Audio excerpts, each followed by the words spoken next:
Hello friends, welcome to Rava Cooks. இன்னைக்கு நம்ம சேனல்ல நம்ம பார்க்க போறது 7 days 7 breakfast. அதுக்கு முன்னால இதுவரைக்கும் நீங்க எங்க சேனலை சப்ஸ்கிரைப் பண்ணலனா இப்ப சப்ஸ்கிரைப் பண்ணிடுங்க.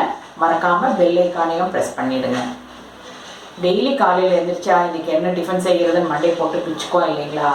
அதுக்கு ஒரு சின்ன ஒரு ஐடியாவா இந்த வாரத்தை என்னோட பிரேக்ஃபாஸ்ட்ல உங்களோட நான் ஷேர் பண்ணிக்க போறேன். இன்னைக்கு வியாழக்கிழமை, இன்னைக்கு மார்னிங் பிரேக்ஃபாஸ்ட்டுக்கு நான் செய்ய போகிற டிஃபன் ரவா பனியாரம் வித் கார சட்னி. வாங்க ஸ்டார்ட் பண்ணலாம். ரவா பனியாரம் செய்கிறதுக்கு நான் 2 கப் ரவை போடுறேன். இதில் 1 கப் தயிர் ஆட் பண்ணுறேன். இது நல்லா நம்ம இப்போ மிக்ஸ் பண்ணிடலாம். தேவையான அளவு உப்பும் சேர்த்திடுறேன். நல்லா மிக்ஸ் பண்ணிக்கலாம். ஒரு 1/2 கப் தண்ணி போட்டுக்கிறேன். 1 டேபிள் ஸ்பூன் எண்ணெய் விட்டுருக்கேன் ஒரு கடாயில்.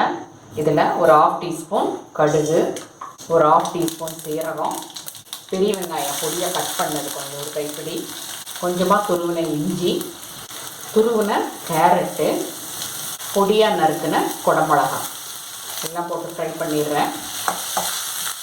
கொஞ்சம் சாப் பண்ண கொத்தமல்லி தழை கொஞ்சம், ரொம்ப குக்காக வேண்டாம், ஸ்டவ் ஆஃப் பண்ணிடலாம்.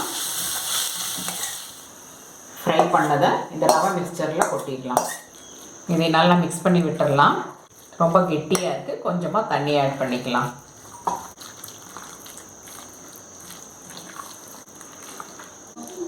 இது இப்படியே மூடி வச்சுருவோம். ஒரு 15 மினிட்ஸ் இது இப்படியே நல்லா 15 மினிட்ஸ் ஆகிடுச்சு. நம்ம இந்த மாவுலேனே பனியாரம் ஊற்றலாம். நல்லா கலக்கி பார்க்கலாம். தண்ணி பத்தாது, கெட்டியாக இருக்குன்னு தோணுச்சுன்னா கொஞ்சமாக தண்ணி விட்டுக்கோங்க.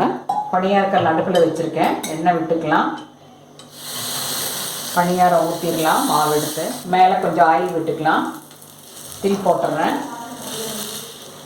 மேலேயும் கொஞ்சம் ஆயில் விட்டுக்கலாம். 2 பக்கமும் நல்லா ஃப்ரை ஆனோன்னா எடுத்தேன்.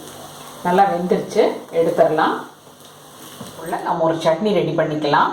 அதே கடாயை அடுப்பில் வச்சுருக்கேன். 1 டேபிள் ஸ்பூன் கடலைப்பருப்பு, 1 டேபிள் ஸ்பூன் உளுந்தம்பருப்பு போட்டு நல்லா வறுத்துக்கலாம். பருப்பு நல்லா ஃப்ரை ஆகிடுச்சு.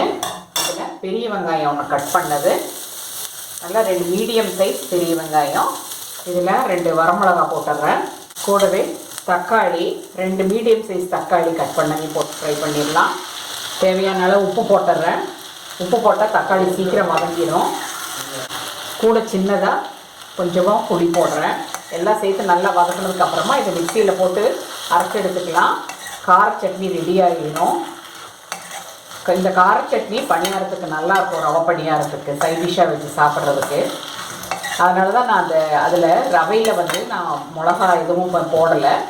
கார சட்னி சைட் டிஷ்ஷாக வச்சுக்கலாங்கிறதுனால ரவா பணியாரம் வித் கார சட்னி ரெடி.